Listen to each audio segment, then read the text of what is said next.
You've got it tuned to 90.3 FM KEXP and streaming all over the world at kexp.org. My name is Morgan. Thanks so much for tuning in this afternoon.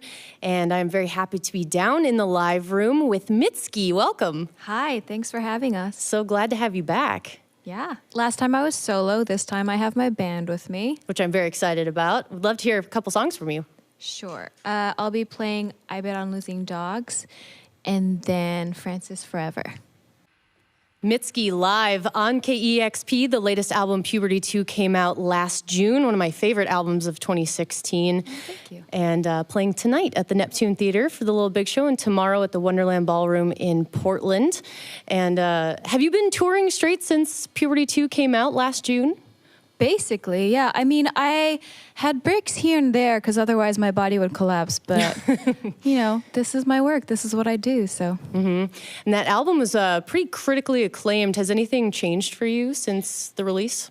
You know, I get that so much because there's been good press, which I'm thankful for. Mm-hmm. But the reality is that I'm just on tour. I'm in the van. I go to the show. I play the show. And that's just my life. So all that stuff outside, I kind of don't even really notice it. And my life itself, my personal life, just hasn't changed. It's just everything around me has changed. Yeah. Yeah. That's cool.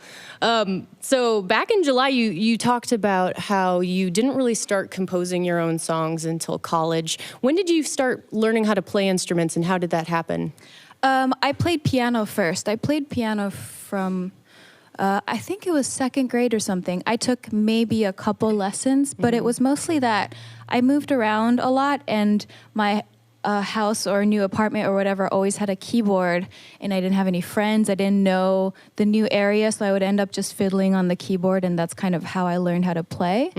And then later on in college, I picked up the guitar because I was lugging around my keyboard on the subway in New York, and it was just like becoming ridiculous. So I was like, I need a new instrument. That's not portable. Yeah. So I switched to a more portable instrument. And when did you make that switch from becoming a music fan to realizing you can start making your own music? I think it was less of like a I can make my own music realization and more like I can't do anything else realization. I always loved music and I always kind of sang, but I didn't realize it could be a job until I realized I didn't want to do anything else. And so I had to make it my job. I had to make it work. And that's kind of how I made that switch. Yeah. What are your influences? What were the records that you grew up with that are your seminal records for you? Well, the thing is, I don't sound like any of my influences. Like my first album I ever bought was Mariah Carey. Yes. Mariah Carey's, I think it was the singles album, and I love her. And MIA and Bjork and just a bunch of artists I don't sound like, but I think I'm drawn to because they do their own thing and they're very independent in kind of their philosophy, I think. Yeah. Yeah, great taste. Thank you. Are you working on any new music at the moment? Well, even if I'm always working on new music, but the thing is, I still have this whole year to tour. So even if I had new music, I wouldn't be able to put it out for a long while anyway. So no immediate plans for a new record, maybe? I can't. No comment? No comment. Fair enough. Yeah. Yesterday, a cover of One Direction's Fireproof that you did was released for the first 100 Days compilation. Yeah. Why did you pick that song to cover? What does that mean? I like that song. And sometimes you hear, usually I don't like covers because if it's a good song and it has good production, then I don't feel like there's a need for a cover. I think a cover is just saying the same thing over and over again. But with this song, I heard it and I just immediately heard a different version of it in my head. So I felt like I could actually contribute something by doing a cover of it. I think a lot of One Direction songs, a lot of those pop songs, they're good because the composition is good. And with a good composition, you can really arrange it in any way and it would still sound good. So I wanted to show that, I guess. Well, in my opinion, you did make it sound better. Thank you. And I was so excited that you played Francis Forever, that last song that you played, because I really wanted to ask you about the fact that it was covered in one of my favorite cartoons, Adventure Time. Yeah. Marceline, the Vampire Queen, covered that. How did that happen? And are you a fan of that show? Yeah, well, here's the thing. I think one of the illustrators or storyboarders. I don't actually know the terminology in the animation world, but one of them I think they were already listening to my music and they emailed me and they were like, hey, can I use this song?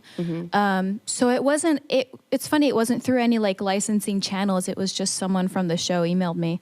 And it's funny because now people think the fan base is so strong that people identify with the characters as if they were real people. So people think like, oh, that song Marceline wrote. And it's like, that Marceline song, you're singing it too. And I'm like, oh, yeah, sure, that's fine. If that keeps the dream alive, then please, yeah, believe that. You're like, yeah, I'm covering Marceline the Vampire Queen. Yeah. Although it works really well. You play bass, she plays bass. Yeah. You both have beautiful voices. And we're both quite sad and moody. Yeah. It does work very well. Yeah, it works very well. All right, Mitski, thank you so much for being here this afternoon. She's playing tonight at the Neptune Theater for the Little Big Show number 18. We'd love to hear a couple more songs from you. Thank you. Okay, then I'll do Your Best American Girl and Happy. Mitski live on KEXP. Mitski live on KEXP. So good. Thank you. Thank you for here. having us again. Yeah, playing tonight at the Neptune Theater for the Little Big Show number 18 and off to Portland tomorrow night playing at the Wonder Ballroom, the new album Puberty 2 that came out last year. If you have not heard it, I cannot recommend it enough. Please go get it. And if you're able to see Mitski on her run of tour, then highly recommend seeing her as well. Thank you so much again for stopping by. Thank you, Morgan. All right, we'll see you again next time and keep it tuned right here to the station where the music matters. 90.3 FM, KEXP, Seattle. Mitski live in the KEXP studios, the new album Puberty 2. It's so wonderful to have you here. Thank you for having me. I know that growing up, your family moved around a lot, and I can imagine that that can be very exciting and add a lot of richness to your life, but probably also hard for a kid to pick up and move all the time. I'm wondering if music was always a part of that transitory period for you. I mean, you hit the nail on the head. Music is something that you don't need things for. It can be inside you without anything, and that's how I started singing, and music became my home, not to sound too cheesy, but things come and go. Any kind of material thing can be taken away from you, but music can't be taken away from inside your head. And so it really became kind of like a family member and a great love and a friend and a place to live and everything for me. You have a real confidence in your songwriting, and I especially noticed it on your fourth album, obviously with a bunch of practice and playing out and becoming more confident. I imagine that comes over time. I'm wondering if any of the places that you traveled, which I've read are so many, did the music of those areas play a role in your music and songwriting?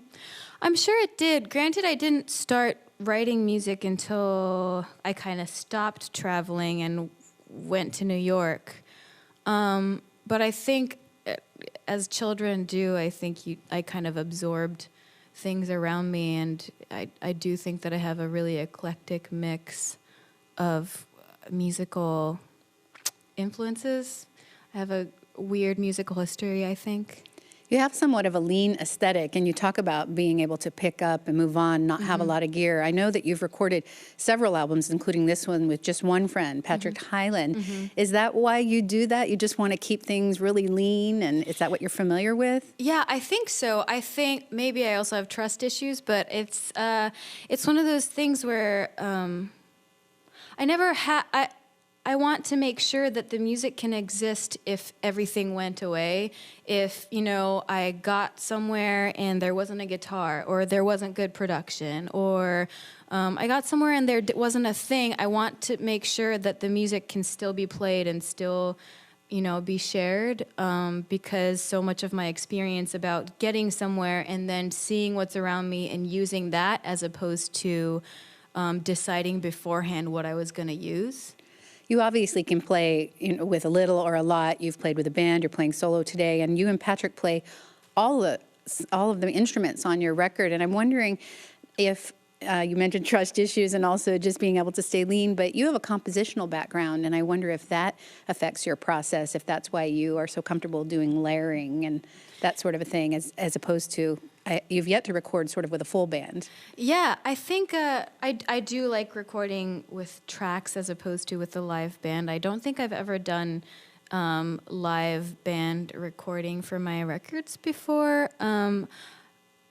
Like I said, I'm not a production-based artist, and a lot of people talk about how my records jump through so many genres, but I think it's just that if the main melody is there, the arrangement almost doesn't matter to me, or if it turns out that the guitarist can't come in, for a studio session, then I'll just play a keyboard part, or I'll do it myself somehow, and I don't know. Like I said, I think it's just I'm composition-based as opposed to production-based. And you went to school in music, so you studied that. Yeah. I love the album title. It took me a while sort of to get it, but tell me a little bit about what you were thinking. Puberty 2. The thing is, I get this question a lot, but actually it started out as just a joke between me and Patrick. We were riffing on what the title should be. He said, Puberty 2. Puberty 2, like a blockbuster movie. Yeah. Mutant Ninja Turtles, too. Yeah. Just sounds like the worst thing, puberty again. But, and I just latched onto it, and maybe in 5-10 years, I'll look back and be like, oh, that's the deep, Freudian reason why I named it Puberty 2. But right now, it kind of just sprung from a joke. Well, it's a great record full of wonderful songs, and thank you. You can find all kinds of places, as you say, to go in there. What have you got next for us? I have My Body's Made of Crushed Little Stars, and then I have the last song, A Burning Hill. We're live in the studios with Mitski. Puberty 2, the new album from Mitski, absolutely beautiful. Thank you. Thank you so much for coming in today. Thank you for having me. You've got it tuned to Kexp Seattle. It is 90.3 KEXP. We are streaming all over the world at kexp.org. My name is Troy Nelson. A very special day here at KEXP. Not only is it Halloween, but we have the one and only Mitski here in the KEXP live room. The new album is called Be the Cowboy, and I listened to that. So today, I am the cowboy. Mitski, if you're all ready, take it away. It's 90.3 KEXP. You're listening to Mitski live right here from the KEXP live room. And once again, thank you all so much for taking the time to do this today.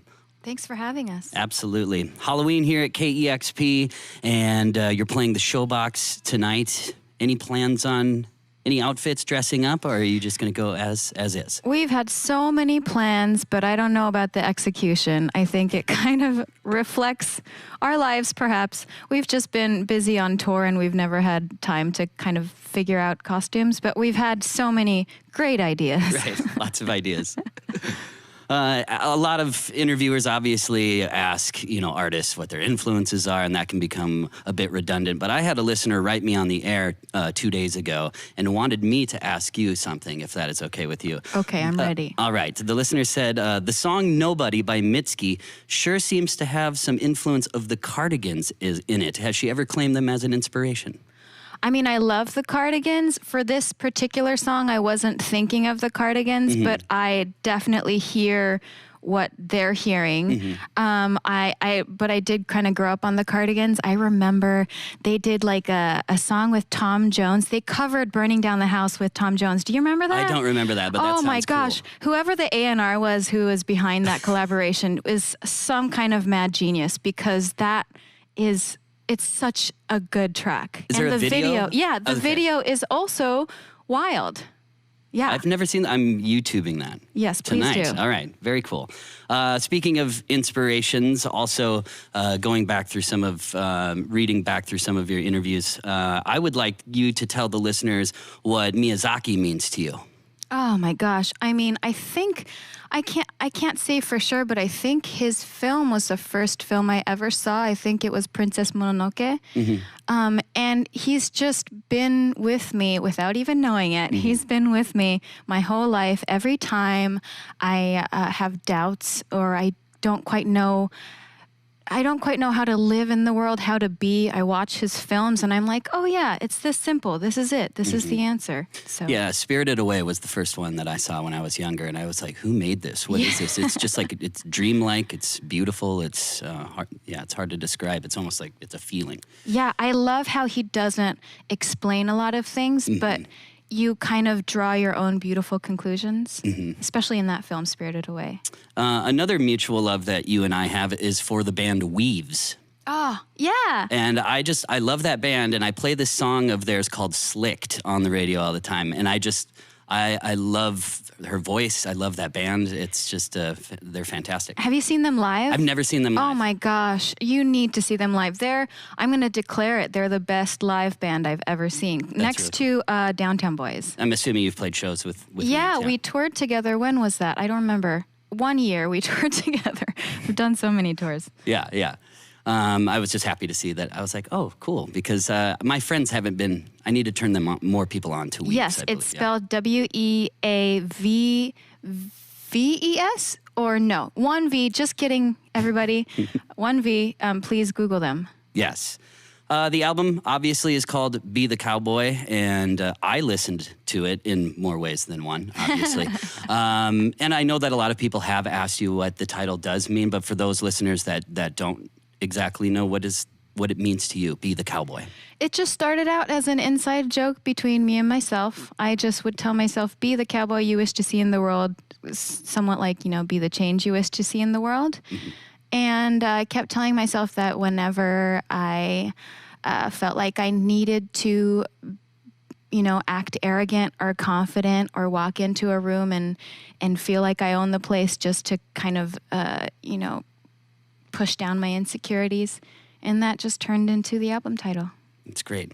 Thank you for letting me be the cowboy today. Please, thank you. And how's your mustache doing? It's, I can tell that the removal of it is going to be somewhat painful. I would love to take part in it. You want to help me remove? Yeah, we should film that as well. Be like a KEXP side video. Yeah. That's a good idea for the blog. Yes, exactly. And it was painful for me to also. I couldn't decide, should I come in with does the cigarette complete the cowboy uniform here? Mm-hmm. Is it better with it in, with the cigarette in? It is better with the in terms of the iconography, but kids don't smoke. That's right. Yeah. Okay. So it should come with a disclaimer. Yes. All right. Well, thank you once again, Mitski, for being here. And if you wouldn't mind, I know that myself and the listeners would love to hear a couple more songs. Sure. All right. It's Mitski live right here at 90.3 KEXP Seattle. It's a beautiful song. It's Mitski live here on 90.3 KEXP. All of the songs that you heard today on the new album, Be the Cowboy, playing tonight at the Showbox. Once again, Mitski, thank you so much, all of you, for stopping by. Thank you. Absolutely. That was Mitski live here on 90.3 KEXP Seattle.